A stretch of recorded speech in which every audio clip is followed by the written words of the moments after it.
That is my personal observation of Islam's dynamics, where it comes in contact with Hindustan and where it does not. There is a marked difference. So, where it enters the lands of Sindh and Hind and is touched, where it is given protection by the Hindu kings of Sindh, the Prophet's family had to take refuge there. That development of Islam west of Delhi, east of Delhi, where it spread, it has an indigenous character of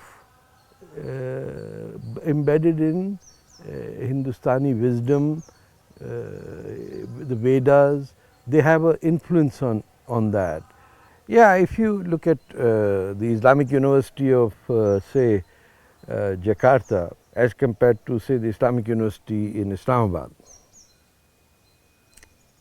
Jakarta has Lord Ganesh as its symbol.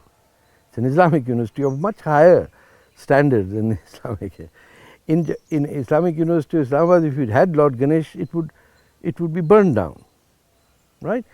So anything that allowed Islam to develop outside invasion, whether it was in Kerala or Tamil Nadu or Bengal or Burma and Malay, southern Philippines, Cambodia, Vietnamese Islam, they are touched by Indian influences.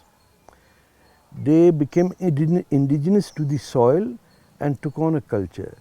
You go west of the Himalayas, you are west even of Delhi, which was the main brunt of Islamic invasions from Central Asia, Turkey or Iran.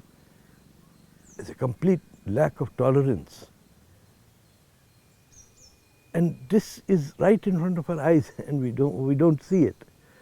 You go to Bengal, you have puja taking place in an island of Islam that is surrounded, it's the only Islamic society that has no border with any other Islamic society. It's an island. Other than Tartaristan, Bengal is the only island of Islam. Everywhere else, Muslim majorities are interconnected with other allies, right? These developed on their own, the Malays, the Javans, the Borneo people, in Sulawesi and in Thailand, they are comfortable with Lord Buddha. They are comfortable with puja. They will have Holi also.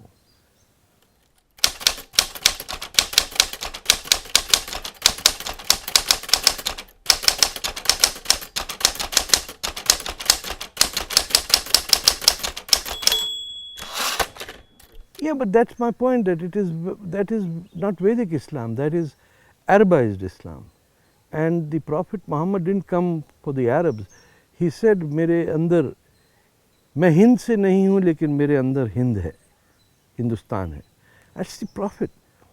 So he had deep admiration for India. That is why the first mosque built in Islam before Mecca is in north of Cochin. But what I call the Arabized Muslims don't go for ziyarat over there. They go to Quwwat Islam Mosque in Delhi, which was built after destruction of 26 Jain temples with the Qutub Minar and all that, right? So the mentality also comes from one of embracing good, and the other comes from dominating the other.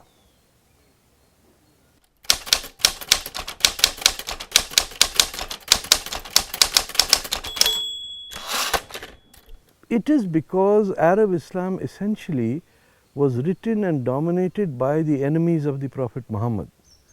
The Umayyad dynasty was built on the blood of the Prophet's family. Indian Islam is the place where Islam was embedded by the victims of Arab oppression. The mosque in Kerala was given by a Hindu king. So these traders are coming here, by where will they worship? Give them the land. This is the mosque built in 629. Nobody in the Arab world cares for it.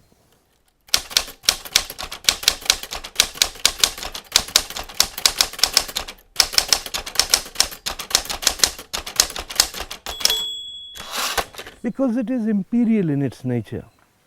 It seeks to colonize others. And in doing so, the Arabs have lost sovereignty over themselves. After the year 1258, when Baghdad was blasted by the Central Asians and burned to the ground, for blood flowed through, the Tigris was red for, so that's 1258. After that, the Arabs have never had sovereignty of themselves. And they justified that by saying, we don't need sovereignty, we are superior people. And Sharia written in the 14th century by Ibn Taymiyyah said that for a non-Arab like me to consider myself equal to an Arab is a sin. So the Arab people were told, you don't have to do anything, you are A grade, top grade. All these other Desi, Indian, black, Abdi, Rafiq, Siddiq, it's garbage, this is for you. So you see that racism in Kuwait, in Saudi Arabia, they treat Indian Muslims like garbage. And we somehow love it because we are brainwashed into thinking that is superior grade Islam, not knowing that that is the product of the massacre of the Prophet's family. It is Abu Sufyan was the character who was the biggest opponent of the Prophet. Before Mecca surrendered to the Prophet, Abu Sufyan changed sides. His son later became the one who challenged the Prophet's family. Abu Sufyan's grandson is the one who murdered the Prophet's grandson. And that is the time when Sharia law was written. So one has to be pretty stupid and illiterate or blind to not see that Islam is what is practiced in India. What the Arabs are practicing is Abu Sufyan, the enemy of the Prophet.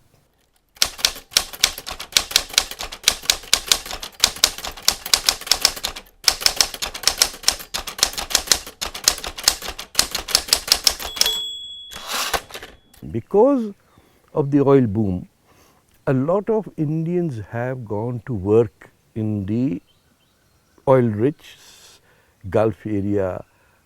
They used to go to Oman before oil. That Oman was more India than any, Muscat, Rupiah chalta tha and all that. The dynamics after 1973 war in the Middle East, two things happened. There was a shock and awe in the Muslim world that Israel could single-handedly defeat the biggest armies that was supported by America and knock them out.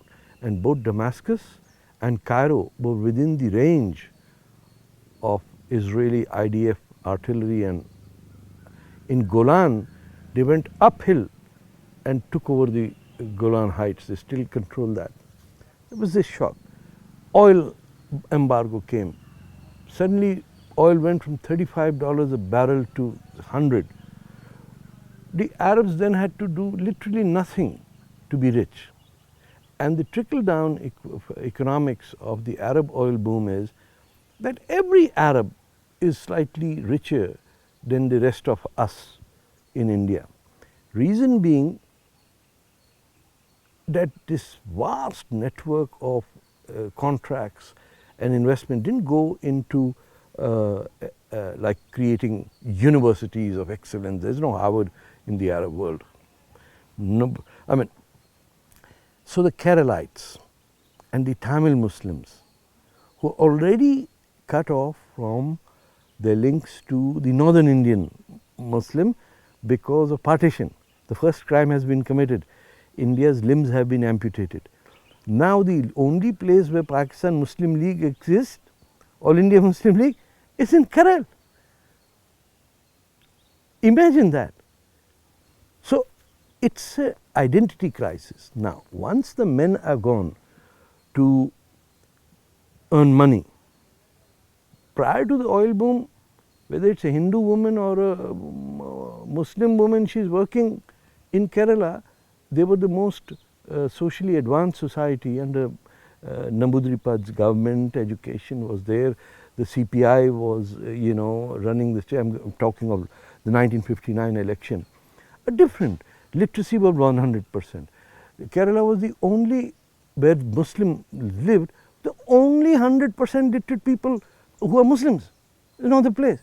So instead of being, unfortunately, instead of using that enlightenment to spread north, to leave the Hyderabadi controlled Islam and the Deoband controlled Islam and the Kashmiri controlled Islam, there are multiple Islams in India. They become wealthy to the extent that their women stopped working. They don't need to work. If you're getting 4 times the income of your manager, why does your wife have to work? So she stays at home. He's not there all the time. Now he's saying, what is my wife doing? I'm there, she can't join me.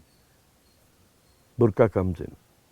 The same male prejudice, fear, lack of confidence that a woman, if I'm not controlling her, will cheat on me. Is she sleeping around with someone? He doesn't know. It's a state of mind. All sailors who were away for 6-7 months would come back to find the wives are gone. I'm talking medieval times. That's how chastity belts came out in Europe. So the burqa is a chastity belt to make sure she doesn't go out, convinces her that this is for your protection because you are like candy, I've covered you up. That's what they say. They ruined India's most enlightened Muslim society and made it today the most vulnerable. That is why when Malala says education is the key, absolute nonsense. Look at Kerala. They are dressed up like Arabs. Why? The Arabs spit on them. If you go to the Middle East, if a Malayali or a Bengali or a Tamil, the dark skin colored Indian, the Punjabis are a bit fair. I mean, you would be treated with some respect. Your skin is not dark. The moment your skin gets dark and you're short, you're finished. You're addressed by the Arab as Ya Abdi, oh my slave. That's normal language. The most racist ethnic culture on earth today is that of the Arabs.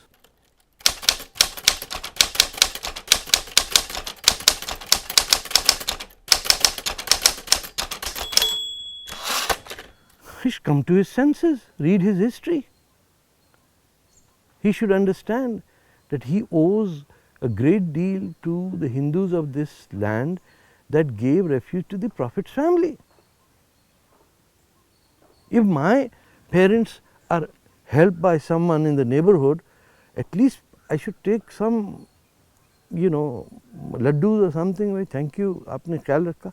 इधर उल्टा हिसाब है. You have Khilafat movement, they came out and killed Hindus during the Mupalla rebellion. That means the leadership is there's something wrong.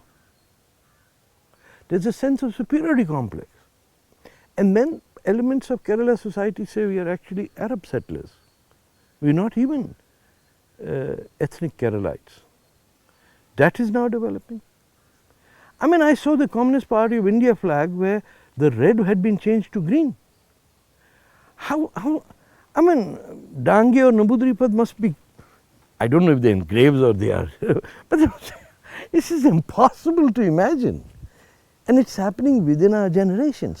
There's no leadership.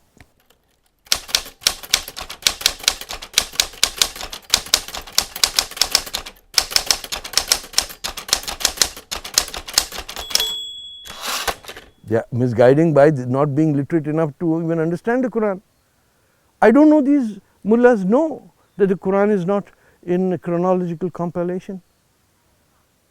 It is by size. It is not by order of inquiry or revelation. So the opening words of the Quran, which are read, and it says read and write, it doesn't say preach and pray. The whole verse is about, because I created you from a drop. It's profound. It's not the opening words in the Quran. You have to look for it. Kidhar likha? They've jumbled it and put it somewhere in between.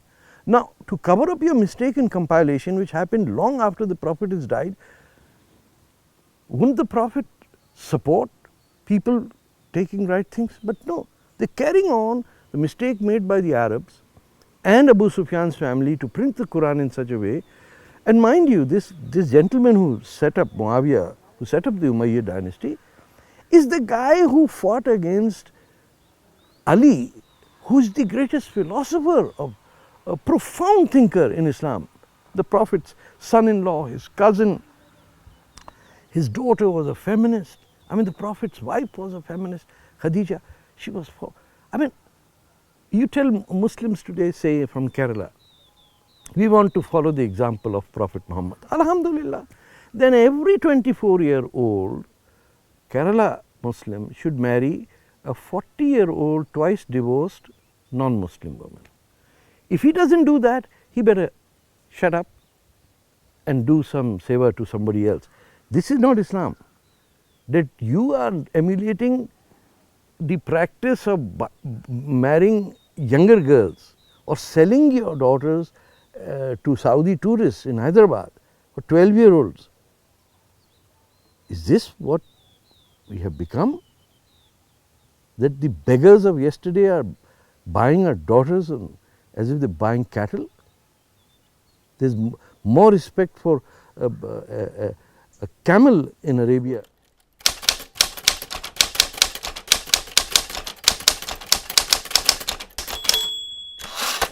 No, not scripted, the compilation as a book. 300 different compilations, collections were burnt during the time of the third caliph. So you can imagine, there is no record. Of the earliest records of the Quran are from the year 800 from Yemen, and they're being studied in Germany and the British Library. The evidence is there.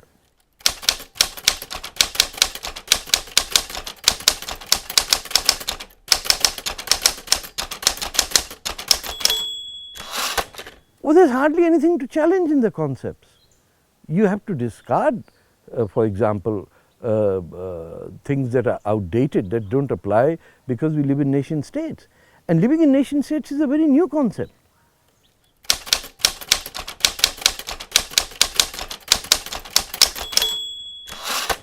Slavery, it is permitted, I will discard it. Why won't I?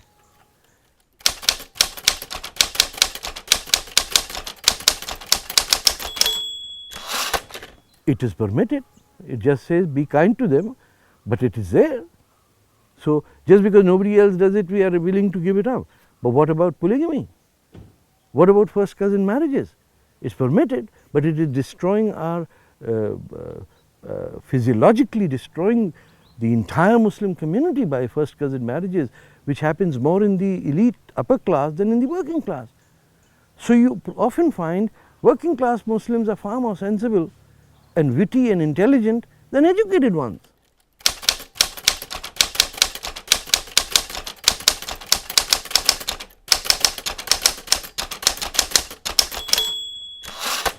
Nobody will follow any mullah anywhere. This is vastly exaggerated. These are petty versions of Zakir, Naik. These are people who are not even sure of who they are. They're very insecure. Why would anyone religious, dress up like that, which is not indigenous to his land? I can understand a Buddhist or a Hindu priest dressing up the way Indians, but I would say, why are you dressed up like a Mongolian, for example?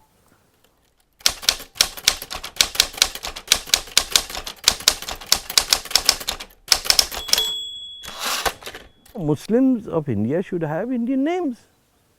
They, for example, I'll give you 2-3 examples. There are many Indians whose name is, Shamsuddin or something like that. Why isn't the name Suraj? When you can call it Shams, but you will never find an Indian Muslim with the name Suraj.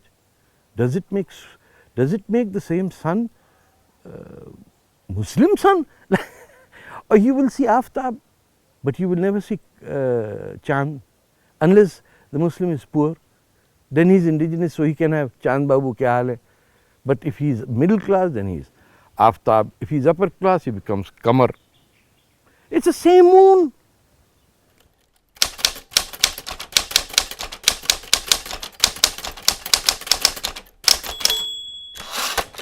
Oh, you can never be a Muslim by wearing a burqa. God made your face, your eyes, so that others can see it. The Quran says, we created you into nations and tribes for you to know each other. So you can, it didn't say we covered up your face. If God wanted our faces to be covered, there would be something, a skin that we would pull over our heads. Seriously. Did he have an engineering mistake in manufacturing? Oh, who covers their face? People who have something to hide. This is evil. There is no place, not even in Kaaba, not even in Haram, not even in Makkah are you permitted to cover the face. And these people, they walk in front, the wife is walking at the back, she's dressed up in black in this hot Bangalore sun. You think that is a choice?